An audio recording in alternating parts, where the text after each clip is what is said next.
Il y a eu un don spirituel où c'est que le Seigneur tend la main à quelqu'un ou à plusieurs personnes.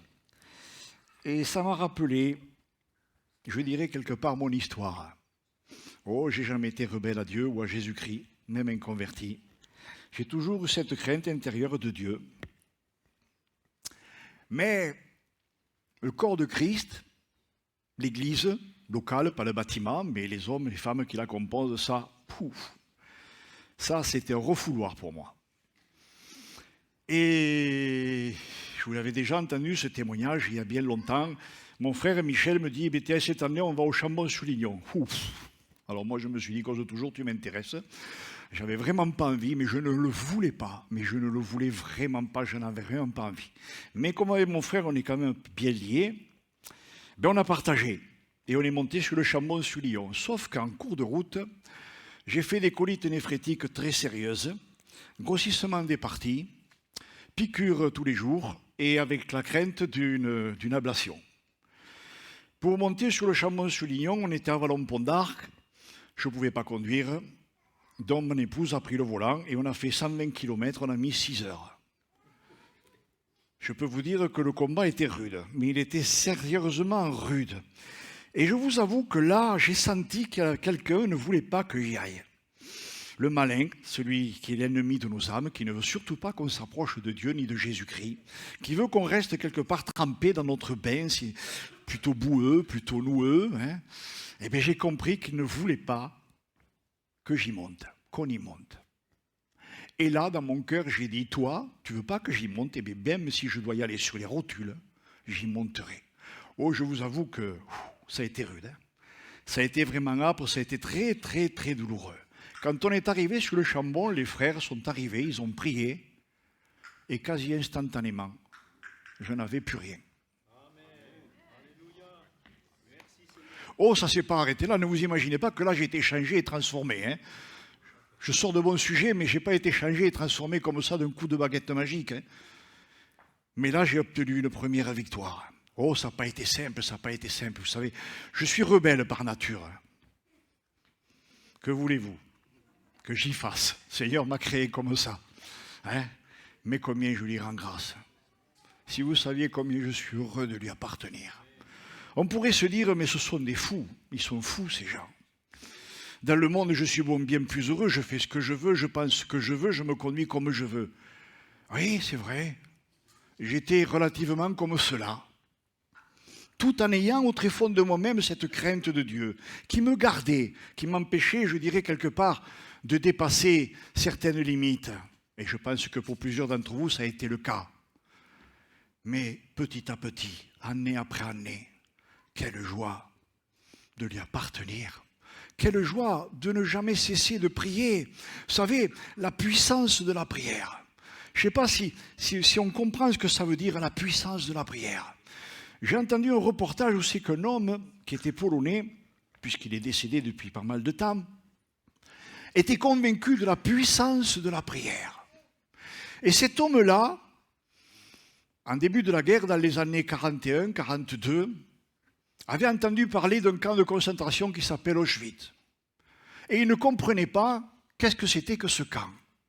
Et il a décidé de se faire arrêter volontairement pour aller dans ce camp.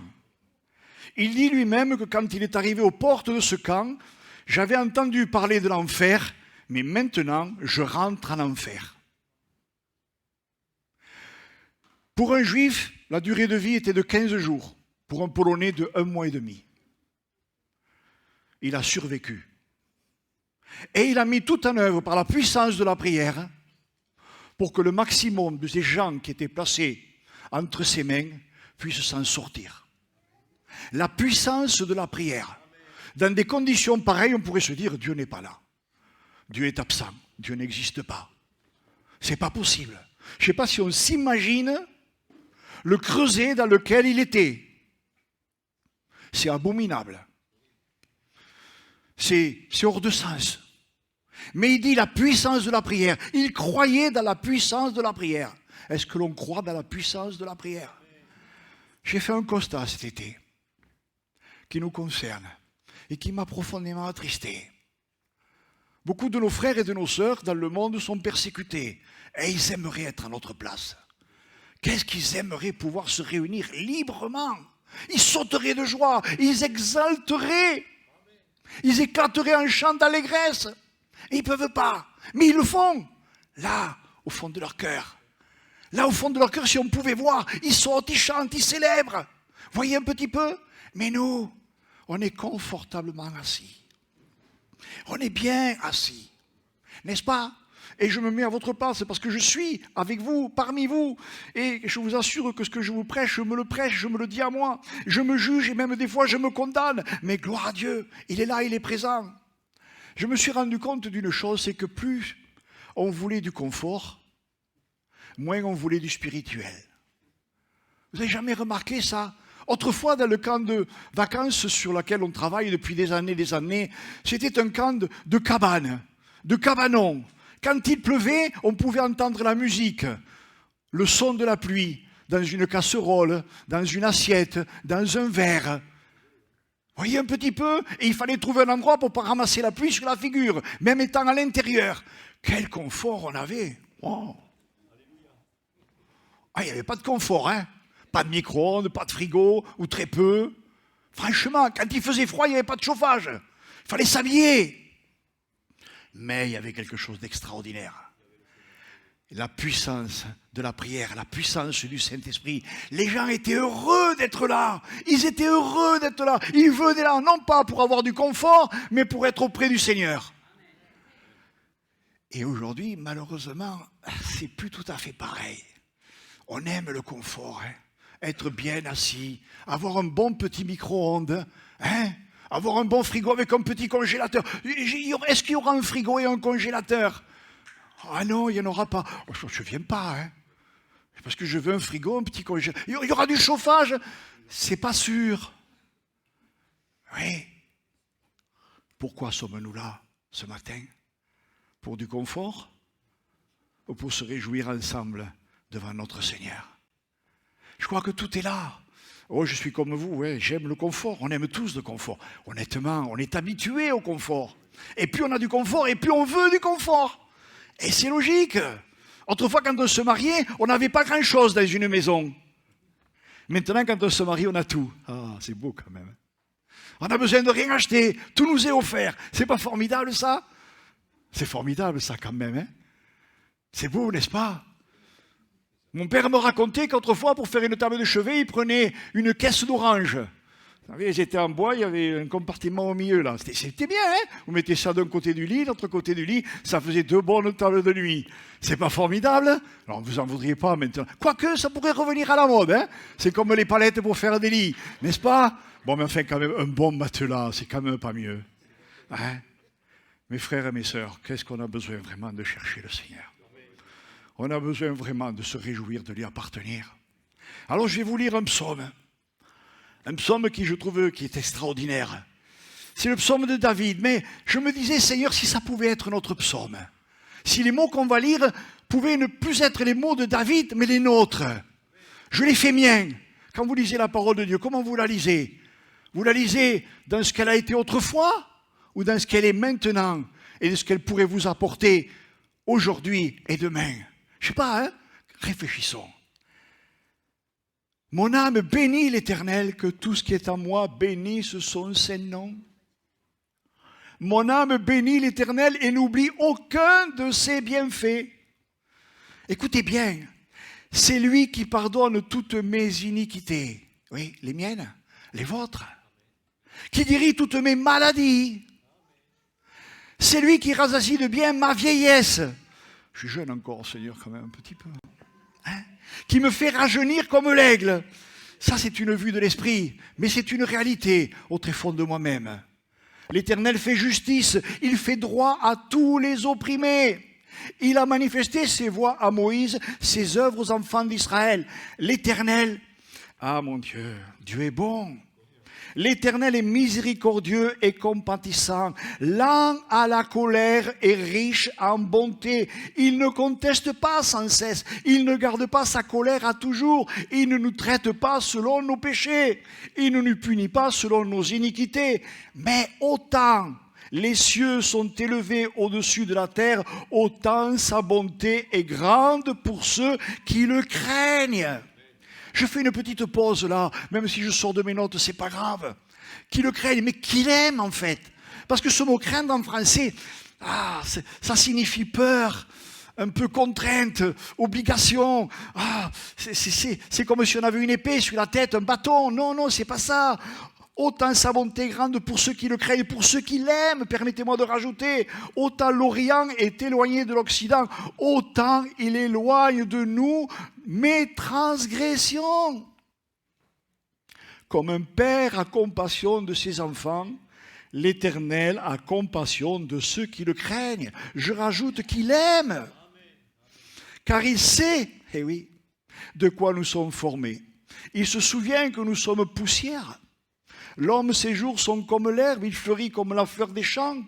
Lorsqu'un vent passe sur elle, elle n'est plus, et le lieu qu'elle occupait ne la reconnaît plus. Mais la bonté de l'Éternel durera jamais pour ceux qui le craignent, et sa miséricorde pour les enfants de leurs enfants.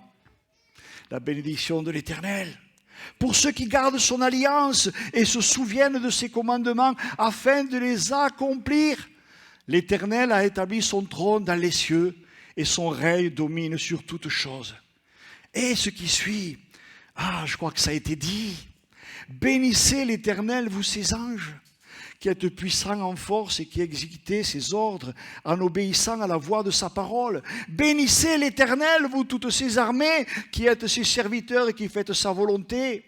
Bénissez l'Éternel, vous toutes ses œuvres, dans tous les lieux de sa domination. Mon âme bénit l'Éternel. Seigneur, c'est vrai que tu es grand, tu es merveilleux, tu es magnifique. Seigneur, j'ai pas de mots. J'ai pas de mots, Seigneur mon Dieu, Père bien-aimé, pour m'adresser à toi. Que suis-je pour m'adresser à toi? Que sommes-nous pour nous adresser à toi, Seigneur? Mais s'il te plaît, Seigneur mon Dieu, toi qui domines sur toutes choses, bénis cet auditoire, Seigneur. Bénis ta parole, Seigneur mon Dieu Père, qu'elle porte son fruit du fruit, Seigneur, parce que ce fruit est magnifique, succulent, Seigneur mon Dieu Père, est un fruit qui ne tarit jamais, Seigneur mon Dieu Père. Oh, que ta grandeur, Seigneur, est élevée, Seigneur. Il n'y a pas de mots pour te décrire, Seigneur. Que ton nom soit loué et béni, Père, et que ta volonté soit faite. Amen, amen. Oui, Dieu est bon. On pourrait s'arrêter là. Oui, Dieu est bon. Mais moi, j'aime ce qui suit. Pour ceux qui le craignent. Vous savez, je ne l'ai pas marqué, mais la crainte de l'Éternel, c'est le commencement de la sagesse. Et je vous assure que je me suis arrêté sur ce mot, crainte, c'est-à-dire l'amour de Dieu. Aimer Dieu, c'est le commencement de la sagesse. Aimer le Père, aimer le Fils, aimer le Saint-Esprit, aimer cette présence, c'est vraiment le commencement de la sagesse. Et elle ne cesse de grandir et se développer dans nos corps, dans nos vies, dans nos âmes. C'est quelque chose d'extraordinaire. Moi, je ne suis pas parfait, ne me regardez pas comme quelqu'un de parfait. Je suis par nature très, très, très imparfait. Mais combien je rends grâce à Dieu. Craindre Dieu, aimer Dieu, ça sauve la vie, ça m'a sauvé la vie. Ça m'a sauvé la vie. Je ne serais plus de ce monde si cela n'avait pas été ainsi. Ça m'a sauvé la vie, ça me sauve la vie. C'est quelque chose d'extraordinaire. Et je vous assure que je suis conscient de ma nature humaine. Il n'y a pas un jour, il n'y a pas une nuit où je ne me remette en question. Tellement imparfait je me sens, mais tellement parfait lui il est. Vous vous rendez compte de la perfection de notre Père? Je comprends pourquoi cette chair, elle ne peut pas comparaître devant Dieu. Elle ne peut pas. Elle ne peut pas, c'est pas possible. Un jour, on sera enlevé, on sera transformé, changé en un instant. On ne peut pas. Cette chair, elle ne peut être réservée qu'à la poussière. Tellement on est noirci par le péché. Noirci par, je dirais, toutes les tentations, tout ce qui détruit la vie. Mais gloire soit rendue au Seigneur. Parce que quand on aime le Seigneur, quand on aime Dieu, quand on aime Jésus-Christ, il y a quelque chose qui se passe en nous, il y a un changement, il y a une transformation. La force de la prière, elle est là, la force de la prière, c'est chaque jour, chaque nuit, chaque instant. Seigneur, change-moi, transforme-moi. Mais je ne veux pas dire ces mots simplement pour les dire. Quelqu'un un jour a dit, Seigneur, change-moi jusqu'à ce que tu sois satisfait. Je vous l'ai déjà dit. J'ai mis un bémol. J'ai dit, Seigneur, tu me connais, tu sais de quoi je suis fait, tu sais que j'ai besoin de toi, tu sais que j'ai besoin d'être changé, transformé. Mais Seigneur, mon Dieu, use de patience envers moi. Je vous assure, ça m'a impressionné. Change-moi jusqu'à ce que tu sois satisfait. Quel est le jour où Dieu sera satisfait? Non. Mais vous savez, on a dit, comme un père a compassion de ses enfants, l'Éternel a compassion de ceux qui le craignent, de ceux qui l'aiment. Vous savez, mes frères, mes sœurs, amis qui êtes là ce matin, c'est un privilège de pouvoir être à l'écoute de sa parole, de pouvoir vivre sa parole, de pouvoir faire de sa parole, je dirais, ma source de vie. Je vais puiser dans sa parole. Je vous disais, il n'y a pas un instant, il n'y a pas un moment où je ne me remette en question parce que je ne suis pas satisfait de moi-même. Ou, si vous savez comme je suis insatisfait de moi-même. Demandez à mon épouse, elle vous dira. Mais oui, elle a raison, Martine. Mais ça ne me dérange pas, c'est une réalité. Mais il n'y a pas un jour où je dis, Seigneur, vraiment, change-moi. Seigneur, là, j'ai besoin de toi. Et vous savez, je vais vous dire une chose d'ailleurs, à ne pas faire. Ne priez pas le Seigneur en disant, Seigneur, change-le. Non, ça ne marche pas. Je vous donnerai un autre témoignage là-dessus. Avec mon épouse, on en est conscient depuis très longtemps. Un jour, mon épouse, elle a pu dire, Seigneur, change mon mari. Elle a dit, change-moi. Oui, on sourit, mais là, tout a changé. Là, tout a changé. Ça n'a plus été la même chose. Voyez un petit peu, oui, Dieu est bon pour ceux qui le craignent, pour ceux qui l'aiment. Ne dites pas que vous aimez Dieu. Si vous ne marchez pas dans sa crainte, ça veut dire quoi, marcher dans la crainte de l'Éternel? Ça veut dire marcher, je dirais, sur les pas de Jésus, dans l'empreinte de ses pas, dans ses commandements. Tu aimeras l'Éternel, ton Dieu, de tout ton cœur, de toute ton âme, de toute ta force, de toute ta pensée. Et tu aimeras ton prochain comme toi-même. Si vous ne faites pas ça, si vous n'êtes pas là-dedans, vous ne craignez pas l'Éternel. Vous n'aimez pas Dieu. Vous vous imaginez, vous vous illusionnez. Mais vous ne marchez pas dans la vérité. Et c'est grave. C'est très grave, très très grave. Je vous disais tout à l'heure que ce constat que j'ai fait cet été, Seigneur, pardonne-nous. Pardonne-nous, nous aimons le confort, Seigneur. Mais est-ce que je ne préférerais pas avoir le confort de la présence de Dieu? Beaucoup de gens recherchent le confort humain. Et ce n'est pas un péché d'avoir une bonne situation, d'avoir une jolie maison, d'avoir tout ce qu'il faut dans la maison. D'ailleurs, ça me fait penser à un témoignage peut-être que je vous ai donné certainement de cet homme qui avait une belle Mercedes, une belle villa. Oh, c'était vraiment, ça frappait les yeux. Oh, cet homme, il doit avoir des sous. Et quand on rentrait chez lui, il y avait un chauffe-eau, un réchaud à gaz, vous savez, de camping, hein, une table de camping avec 2 chaises. C'est une maison vide. Alors que le Seigneur, il veut qu'on ait une maison pleine. Non pas les biens de cette terre. Le Seigneur n'est pas contre les biens de cette terre. Attention, ne me faites pas dire ce que je n'ai pas dit. Mais ce qui compte, c'est le confort de la présence de Dieu. Dans Jérémie 31, verset 33, il est écrit, « Ainsi parle le Seigneur, voici l'alliance. » Écoutez, c'est à nous que ça s'adresse.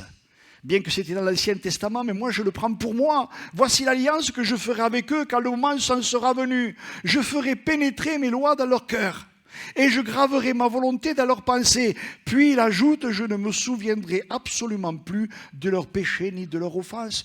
Je ne sais pas un petit peu si on réalise. Si on réalise un petit peu l'amour de Dieu. Ce matin, tu es en présence de Dieu. Tu es en présence de son esprit. Tu as l'opportunité de t'approcher de lui. Ça me rappelle toujours ce petit chant, approche-toi de ce Dieu merveilleux. Car à lui est l'amour, le secret de la vie. C'est un petit chant qu'un frère avait composé il y a très longtemps.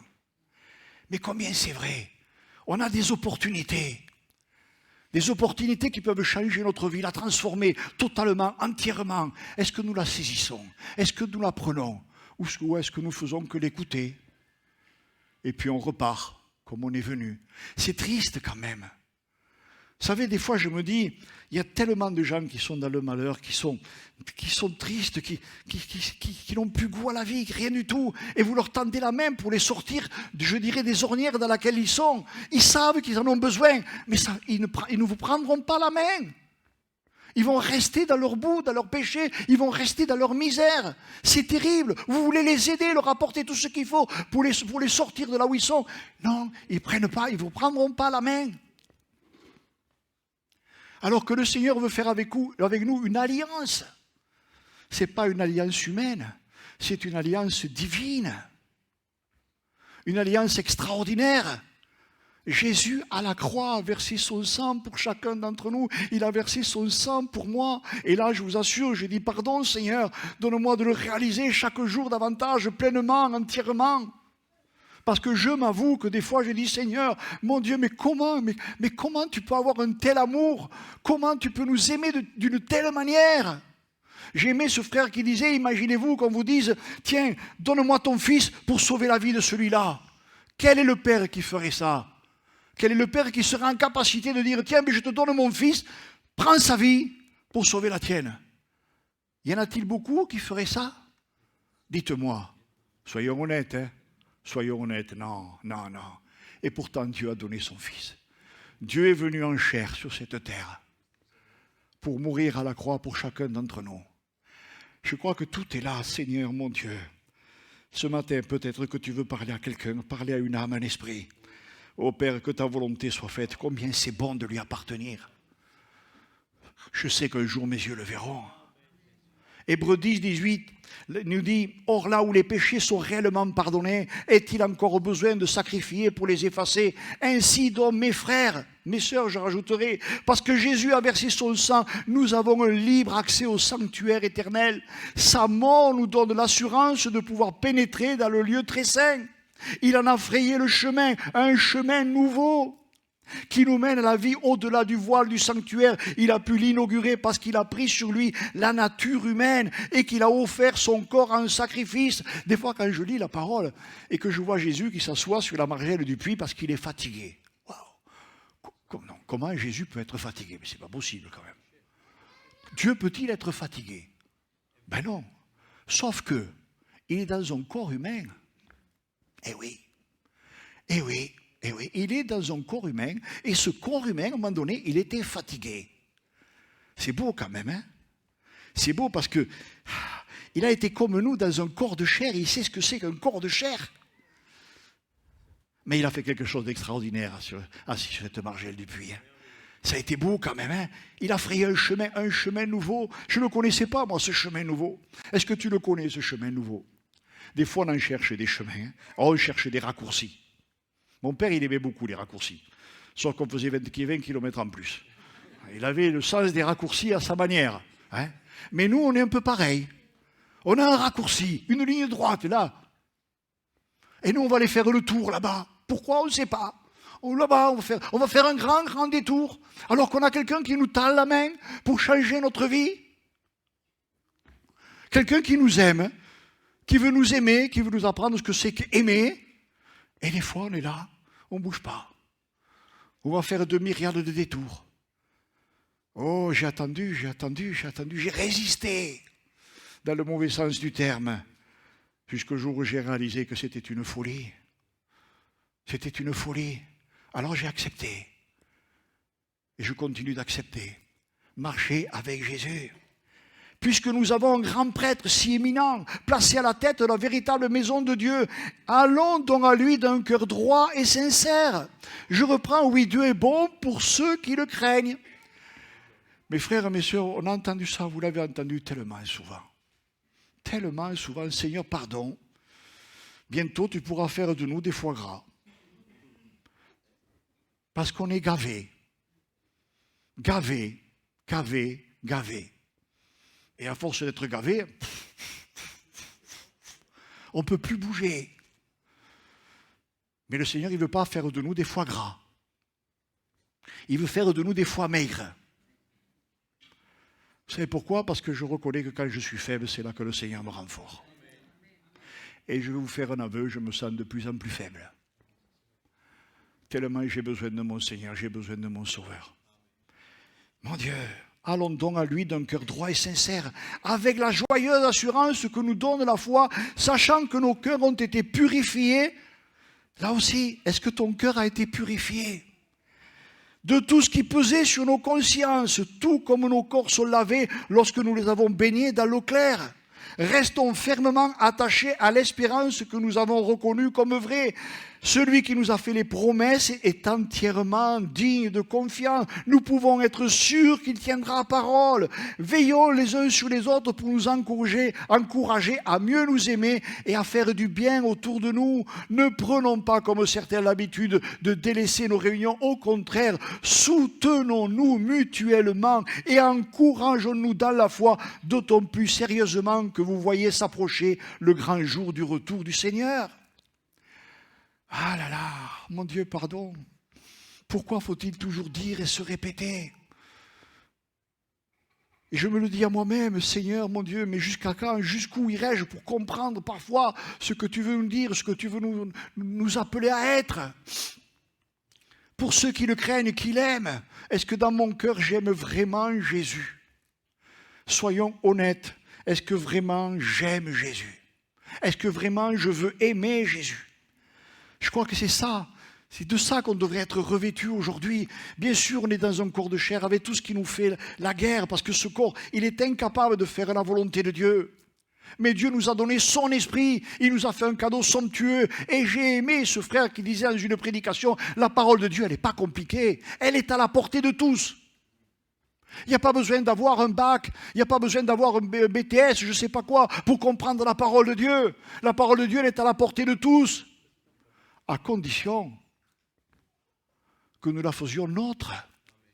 Et là, je vous avoue quelque chose d'extraordinaire que j'ai pu réaliser au fur et à mesure des années, puisque ça va faire bientôt 40 ans que j'ai donné ma vie au Seigneur, avec tous les combats et toutes les luttes et tout ce qui a pu en faire, je dirais, la vie. Mais gloire soit rendue au Seigneur parce qu'il m'a toujours ramené dans la victoire. Mais quand je lis la parole de Dieu avec son esprit, à un moment ou un autre, je comprends ce qu'il veut me dire. Je saisis ces mots, je saisis ces paroles. Comme un père parle à son enfant. Si vous êtes français, vous n'allez pas parler chinois à votre enfant. Parce qu'il va vous regarder comme ça. Qu'est-ce que tu dis, papa? Je ne comprends pas. Vous lui parlez dans sa langue. Le Seigneur, il nous parle dans notre langue. Et c'est un grand Dieu quand même, il connaît toutes les langues. Tous les dialectes. Aucun ne passe inaperçu, aucun ne passe à la trappe. Il connaît toutes les langues. C'est pas beau ça quand même? On devrait tellement être, au lieu de paraître. Seigneur, donne-nous d'être et non de paraître. Seigneur, donne-moi d'être et non de paraître. Le temps d'aimer, le temps de vouloir vraiment l'aimer, le temps de s'enraciner dans son amour, de vivre son amour, de se revêtir de son amour. Vous savez, je crois que tout est là. On parle souvent de l'amour de Dieu, on parle souvent de l'amour de Dieu. Mais honnêtement, c'est là et nulle part ailleurs qu'est l'armure de l'enfant qui se dit appartenir à Dieu. Si je suis revêtu de cette armure qui jamais défaut ne fait, je vivrai, je respirerai, je serai dans ces paroles. Et je les aime, ces paroles. Que la grâce et la paix vous soient accordées avec abondance par la vraie connaissance de Dieu et de Jésus-Christ notre Seigneur. Par sa divine puissance, le Seigneur nous a donné tout ce qui est nécessaire pour vivre, pour vivre dans l'attachement à Dieu. Il nous a fait connaître celui qui nous a appelés à participer à sa propre gloire et à son œuvre merveilleuse. C'est ainsi qu'il nous a accordé les biens si précieux et si importants qu'il avait promis, afin qu'en les recevant, nous puissions échapper aux désirs destructeurs qui règnent dans le monde et participer à la nature divine. Je m'arrête juste un peu, si vous le permettez. Je vous disais tout à l'heure, le monde nous prend pour des fous. C'est vrai. On n'est pas des gens fréquentables. Très franchement. Élodie, tu es fréquentable? Non, on n'est pas fréquentable, on est des fous. C'est vrai, vous ne savez pas vous amuser, vous ne savez pas faire la fête. Allez boire un petit bon coup, là, un bon repas, là. Allez, moi, ça mettrait plein la panse, là. Vous êtes des fous, mais vous profitez de rien, quand même. Et non. Oui, on en a profité, entre guillemets, avant. Et ça nous menait où? Ça me menait où? Combien de gens aujourd'hui sont divorcés? Combien de familles sont détruites? On dit maintenant que ce sont des familles recomposées. Non, moi je dis que ce sont des familles décomposées. C'est pas pareil. C'est pas la même chose. Et ça fait de sacrés dégâts. Alors, je ne sais pas, il y a des gens peut-être qui ont le désir de vivre là-dedans, ils sont bien là-dedans. Mais quel bonheur il y a là-dedans. Il n'y a pas de bonheur, il n'y a pas de joie. Il n'y a rien là-dedans, il n'y a aucun ingrédient qui puisse me donner quelque chose de concret, de palpable, dans le bonheur, dans la joie qui dure. Il n'y a rien là-dedans. Un jour, j'ai donné ma vie au Seigneur, comme beaucoup ici l'ont fait. On est rentré, je dirais, dans cet asile d'aliénés. Eh oui. Eh oui, alléluia, gloire à Dieu, gloire à Dieu. On ne peut que chanter, on ne peut que louer Dieu. Vous vous rendez compte un peu, un jour, le Seigneur viendra chercher ce qui lui appartient. Oh, certains diront, oh, depuis que j'entends ça, il n'est toujours pas revenu. Et pourtant, Jésus revient. Et il y aura des pleurs, et il y aura des grincements de dents. Il y aura combien de personnes qui frapperont à la porte comme du temps de Noé. Noé, ouvre-nous. Seigneur, ouvre-nous. La porte sera fermée. Seigneur, je ne veux pas rater, je dirais, ce grand embarquement. Vous savez là, le bateau de Dieu, il est là. Les soutes sont ouvertes, les portes sont ouvertes. Et il nous invite à y rentrer, à y rentrer, à y rentrer. Je continue ma lecture. Pour cette raison même, faites tous vos efforts pour ajouter à votre foi la bonne conduite, à la bonne conduite, la vraie connaissance de Dieu. À la connaissance, ajoutez la maîtrise de soi. Je vous l'ai dit, je suis tellement loin de ça. À la maîtrise de soi, la persévérance. Et à la persévérance, l'attachement à Dieu. Oui, Dieu est bon pour ceux qui le craignent. Enfin, à l'attachement à Dieu, ajoutez l'affection fraternelle. Et à l'affection fraternelle, l'amour, si vous avez ces qualités. Écoutez bien, ne nous trompons pas. N'essaie pas ce matin de passer à côté. Ne ferme pas tes oreilles, ne bouche pas tes oreilles avec tes doigts. Ne dis pas « ça ne m'intéresse pas ». Si vous, enfin, à l'attachement à Dieu, ajoutez l'affection fraternelle et à l'affection fraternelle, l'amour, si vous avez ces qualités et si vous les développez, elles vous rendront actifs et vous feront progresser dans la connaissance de notre Seigneur Jésus-Christ. On a lu tout à l'heure dans le psaume 103, c'est lui qui délivre ta vie de la fosse, qui te couronne de bonté et de miséricorde. C'est lui qui rassasie de bien ta vieillesse, qui te fait rajeunir comme l'aigle. Il ne conteste pas sans cesse, il ne garde pas sa colère à toujours, il ne nous traite pas selon nos péchés, il ne nous punit pas selon nos iniquités. Mais autant les cieux sont élevés au-dessus de la terre, autant sa bonté est grande pour ceux qui le craignent. Pour ceux qui l'aiment, autant l'Orient est éloigné de l'Occident, autant il éloigne de nous nos transgressions. Comme un père a compassion de ses enfants, l'Éternel a compassion de ceux qui le craignent. Vous connaissez tous ce passage, on le dit souvent, Jean 3,16. Dieu a tant aimé le monde qu'il a donné son Fils Jésus-Christ, afin que quiconque croit à lui ne périsse point, mais qu'il ait la vie éternelle. Mais dans Jean 17,3, il y a, je dirais, quelque chose d'un peu plus profond. Or, la vie éternelle, c'est qu'ils te connaissent. Qu'ils te connaissent, toi, le seul vrai Dieu, et celui que tu as envoyé, Jésus-Christ. Connaître Jésus-Christ. Plus on va connaître une personne remplie d'amour, très honnêtement, plus on va l'aimer. Maintenant, si vous rencontrez quelqu'un qui est le contraire, éloignez-vous de cette personne-là. Mais voyez un petit peu, Dieu nous a donné son Fils. Dieu est venu, je vous l'ai dit, en chair sur cette terre pour mourir à notre place, pour nous laver, pour nous purifier de tous nos péchés, de toutes nos transgressions, afin que nous ayons la vie. Matthieu 7,11 nous dit, si donc méchants comme nous sommes, nous savons donner de bonnes choses à nos enfants, à combien plus forte raison votre Père qui est dans les cieux donnera-t-il de bonnes choses à ceux qui le lui demandent.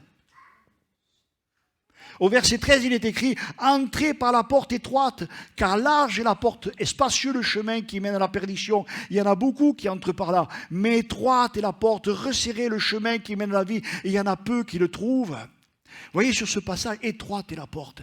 C'est dur quand même de vouloir changer, de désirer changer. Notre chair ne veut pas changer, honnêtement. Notre chair, quand elle aime quelque chose, elle veut le garder, hein. Elle veut le garder. C'est pour ça que je dirais que la porte, elle est étroite, elle est très, très étroite. Là. On n'y passe pas comme ça, il faut y passer comme ça. Et même des fois, il faut faire une cure d'amaigrissement pour pouvoir se filer entre les deux portes. Mais c'est une réalité. Maigrir à nous-mêmes, disparaître à nous-mêmes, afin que Jésus prenne le contrôle de nos vies. Il est resserré le chemin. Ce n'est pas une autoroute. Non, ce n'est pas une autoroute, c'est un petit chemin. C'est une voie où c'est que deux véhicules ne peuvent pas se croiser. C'est impossible. Voyez un petit peu le combat spirituel qu'il y a. Mais gloire soit rendue à mon Seigneur et à mon Sauveur, de ce qui nous a placés sur ce chemin, de ce qui nous laisse sur ce chemin.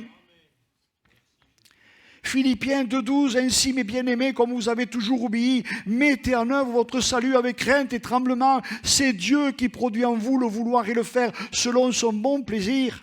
Faites toutes choses sans murmure ni hésitation, afin que vous soyez irréprochables et purs, des enfants de Dieu irréprochables, au milieu d'une génération perverse et corrompue, parmi lesquelles vous brillez comme des flambeaux dans le monde, portant la parole de vie, et je pourrai me glorifier au jour de Christ. Éphésiens 2,12, en lui, Jésus, nous avons par la foi en lui la liberté. Voyez un peu, la liberté de nous approcher de Dieu avec confiance. Aussi, je vous demande de ne pas perdre courage à cause des afflictions que j'endure pour vous. Elles sont votre gloire. À cause de cela, ah oui, la vie de l'apôtre Paul. Parfois, on passe par des chemins tordus. Hein. C'est dur. Vous savez, quand notre fils nous a appelés hier, je disais rien. Hein. Mais là, à l'intérieur, ça... Et oui, c'est mon fils, c'est notre fils. Je peux vous dire que là, ça coinçait, hein, ça serre. Hein. Mais je disais, Seigneur, tu es plus grand que tout. Seigneur, c'est quand on est faible qu'on est fort, Seigneur, tu es là, tu es présent. C'est pas évident, c'est pas facile. C'est ça, la puissance de la prière. Hein. La force de la prière. C'est croire que ce que je demande au Seigneur s'accomplit. C'est pas évident. Oh, c'est pas évident. Hein. C'est pas évident.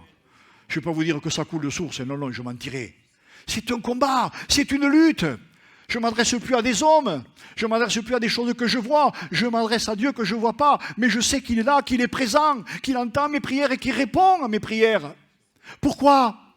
Attention. Oui, Dieu est bon pour ceux qui le craignent et pour ceux qui l'aiment. Oh, je ne suis pas parfait dans l'amour. Hein. Pas du tout. Ni humainement, ni spirituellement. Mais je veux grandir dans l'amour. Humainement et spirituellement. Voyez un petit peu, c'est ça la crainte de Dieu. L'amour de Dieu, elle est là. Je me répète, nous avons par la foi en lui la liberté de nous approcher de Dieu avec confiance.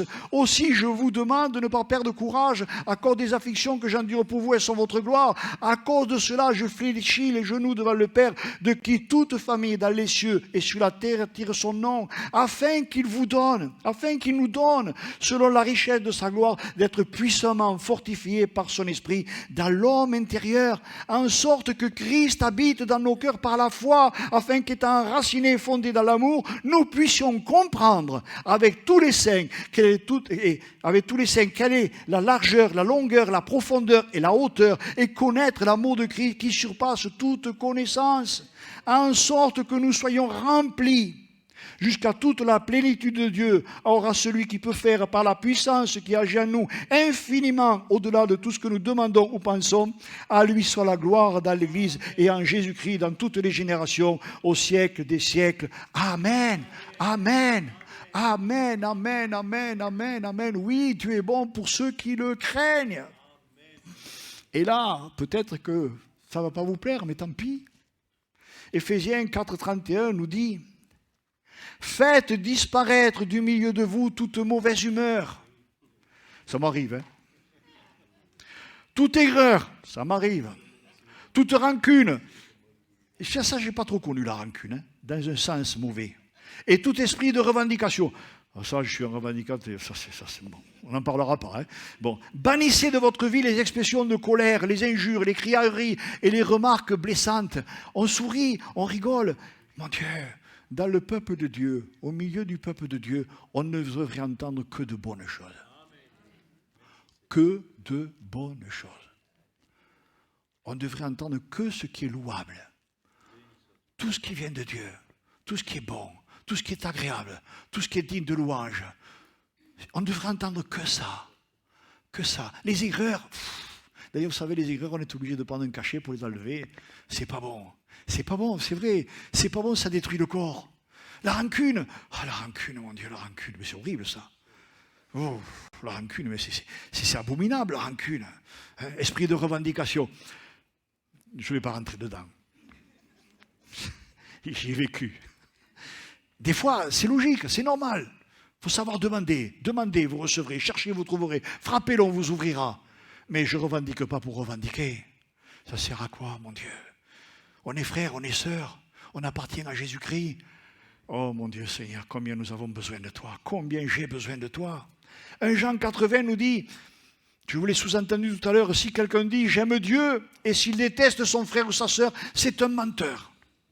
En effet, celui qui n'aime pas un frère ou une sœur qu'il voit, et j'oserais dire même son voisin ou sa voisine, il ne peut pas aimer Dieu qu'il ne voit pas. Voilà le commandement que Dieu nous a donné. Celui qui aime Dieu doit aussi aimer son frère et sa sœur. Et permettez-moi quelques secondes comme ça. Ce mot détester, vous savez, des fois, c'est vrai, vous allez me dire, non, moi je ne déteste jamais un frère, une sœur, ni mon voisin, ni ma voisine. Non, mais je ne le déteste pas. Je ne l'aime pas, mais je ne le déteste pas. C'est pareil. Vous savez, des fois, on est... les mots, on les trafique. Hein. Mais non, mon frère, tu sais que je t'aime beaucoup, je t'aime bien. Mais il y a toujours un mais qui est caché quelque part. Vous voyez? Et ça, c'est un mensonge. Ça, c'est horrible même. Je préfère quelqu'un qui me dise « je te déteste, je t'aime pas », que quelqu'un qui me dit « tu sais, je t'aime bien, mon frère, mais je sais que ce n'est pas vrai ». Vous voyez un petit peu? Attention avec notre manière de faire des fois. Hein? Oui, un petit peu. Si j'aime Dieu, je ne peux pas être autrement que d'aimer mon prochain, que d'aimer mon frère ou ma soeur. Ce n'est pas évident. Là aussi, c'est un combat. Hein? C'est un combat. Hein? Ça m'est arrivé, moi, des fois, d'être en colère contre un frère ou une sœur. Non, ça vous est jamais arrivé? Demande à Jérôme, ça y est jamais arrivé? Je suis sûr que si. Mais il y a un combat intérieur de nous-mêmes, parce qu'on ne veut pas rester là. On ne veut pas rester là, on ne veut pas rester dans cette position. On ne veut pas se nourrir de choses médiocres, de choses qui vont nous donner des aigreurs à l'estomac, un ulcère peut-être. Non, on n'en veut pas de ça. Donc qu'est-ce qu'on fait? Seigneur, viens à mon secours, aide-moi, donne-moi d'aimer mon frère, d'aimer ma sœur. Et je vous assure que plus que ça devient une réalité. Et tout disparaît. Mais il y a eu un combat. Voyez un petit peu? Oui, Dieu est bon pour ceux qui le craignent, pour ceux qui l'aiment. Et l'amour, il est là-dedans. Le fruit de l'esprit, il est là-dedans. L'armure du chrétien, elle est là-dedans. Si je suis revêtu d'amour, d'un véritable amour, autour de moi, tout change, tout se transforme. Mon pire ennemi, même, peut être sans voix. Mais comment il fait? Mais c'est pas possible. Ça vous est jamais arrivé, ça? Là, ils ne comprennent pas. Hein. Moi, ça m'est arrivé une fois en particulier, dans une situation très, très particulière. Mais j'ai attendu que la personne revienne. Hein. Elle a été étonnée de me voir encore là. Hein. Et j'ai dit, maintenant, on s'assoit autour de la table et on parle. C'est pas évident, hein, parce que Dieu était là. Hein, parce que Dieu posait sa main et conduisait les choses. Oui, Dieu est bon pour ceux qui le craignent.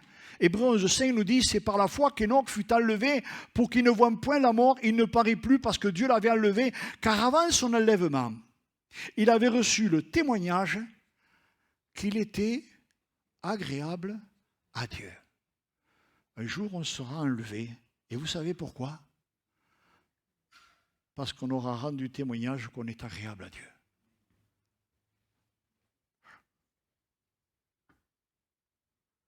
Ne passons pas à côté. C'est une chose très, très, très sérieuse. Je reprends au verset 15 d'Hébreux 12. Ainsi, prenons bien garde à notre manière de vivre. Ne nous conduisons pas comme des ignorants, mais comme des sages. Faisons un bon usage de toute occasion qui se présente à nous, car les jours que nous vivons sont mauvais. Ne soyons pas déraisonnables, mais efforçons-nous de comprendre ce que le Seigneur attend de nous. Ne nous y livrons pas de vin. L'abus de vin ne peut que nous mener au désordre, mais soyons remplis de l'Esprit Saint. Encourageons-nous les uns les autres par des psaumes, des hymnes et de saints cantiques inspirés par l'Esprit. Chantez des cantiques et des psaumes pour louer le Seigneur de tout votre cœur. Remerciez Dieu le Père en tout temps et pour tout, au nom de notre Seigneur Jésus-Christ. Et je vais conclure si l'on peut dire. Psaume 100, verset 4. Entrons dans ses portes avec des louanges, dans ses parvis avec des cantiques, célébrons-le, bénissons son nom, car l'Éternel est bon, sa bonté dure toujours et sa fidélité de génération en génération. Je reprends le psaume 103, verset 17. La bonté de l'Éternel dure à jamais pour ceux qui le craignent, et sa miséricorde pour les enfants de leurs enfants, pour ceux qui gardent son alliance et se souviennent de ses commandements afin de les accomplir. L'Éternel a établi son trône dans les cieux et son règne domine sur toutes choses. Bénissez l'Éternel, vous, ces anges qui êtes puissants en force et qui exécutez ses ordres en obéissant à la voix de sa parole. Bénissez l'Éternel, vous, toutes ses armées. On chante souvent, nous sommes l'armée de Dieu. On l'a chanté, je crois, vendredi soir, non? Si je ne me trompe pas. Nous sommes l'armée de Dieu. Ben, une armée, hein. Vous avez jamais regardé un petit peu, j'aime bien regarder ça à la télévision, là. Ils montraient comment fonctionnait un petit peu la Légion étrangère. Ça ne fait pas, je ne vais pas rentrer dans la Légion étrangère, surtout pas. Je n'ai pas les moyens. Non, mais la question n'est pas là. Mais il y a une unité. Ils sont unis. Hein. Et hors de question qu'il y ait du désordre parmi eux. Hein. Ça ne passe pas. C'est une chose très très sérieuse. Quand on va au combat, il faut être unis. Hein. Il faut être unis. Ce n'est pas une plaisanterie. Nous sommes l'armée du Seigneur. Nous devons être unis. Si quelqu'un amène de la division, chassez-le. Chassez-le. Chassez-le. Il n'y a pas d'autre mot. Quelqu'un vous apporte de mauvaises paroles, faites-le taire. Si c'est moi, faites-moi taire. C'est une réalité. Nous sommes l'armée du Seigneur. Notre chef, c'est Dieu, c'est Jésus-Christ. Je ne sais pas si on comprend ça. Oui, Dieu est bon. Dieu t'aime. Dieu nous aime. Mais ce qu'il désire, c'est que tu le craignes. Que tu l'aimes. Et quand on aime, il n'y a pas de place pour tout le reste. Il n'y a pas de place, il n'y a pas de place. Bénissez l'Éternel, vous toutes ses armées, qui êtes ses serviteurs et qui faites sa volonté. Bénissez l'Éternel, vous toutes ses œuvres. Nous sommes son œuvre. Dans tous les lieux de sa domination, mon âme bénit l'Éternel. Amen. Seigneur, mon Dieu, Père, je vais porter ta parole. Mon Dieu, comme j'ai pu, Seigneur, mon Dieu, avec la puissance de ton esprit, avec la force de ton esprit, Seigneur. Mais toi, tu es là, tu es présent, tu es vivant, tu es grand, tu es merveilleux, tu es majestueux, Seigneur, mon Dieu, Père. Qu'est-ce que je suis pour porter ta parole, mon Dieu, Seigneur. Merci de bénir l'assistance qui est là, Seigneur. Merci de bénir mes frères et mes sœurs, l'ami, Seigneur, mon Dieu. Ceux qui se sont joints à nous, Seigneur, mon Dieu. Que ta grâce et ta paix reposent, Seigneur, mon Dieu, sur leurs familles, sur leurs enfants, Seigneur, mon Dieu. Et que ta parole, mon Dieu, porte son fruit, Seigneur, dans leur cœur, Seigneur. Tu es tellement l'Éternel, mon Dieu, Seigneur Jésus, Père. Apprends-nous, Seigneur, apprends-moi à t'aimer comme on t'aime au ciel, Seigneur, mon Dieu, Père. Oh, que ta grâce merveilleuse encore nous accompagne, Seigneur, mon Dieu, et nous dirige, Seigneur, mon Dieu, Père bien-aimé. À ton nom soit toute la gloire. Amen, Seigneur. Amen, Seigneur. Amen, amen, amen, amen, amen, amen, amen.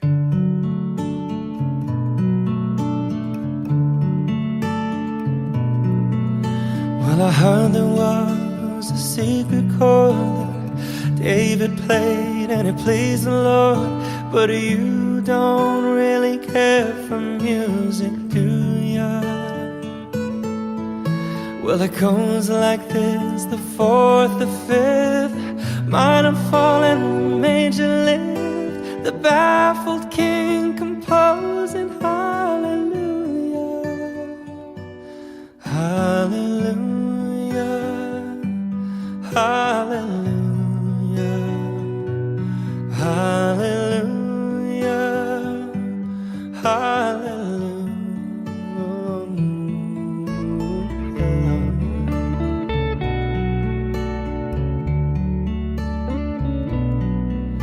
Well, your faith was strong, but you needed proof.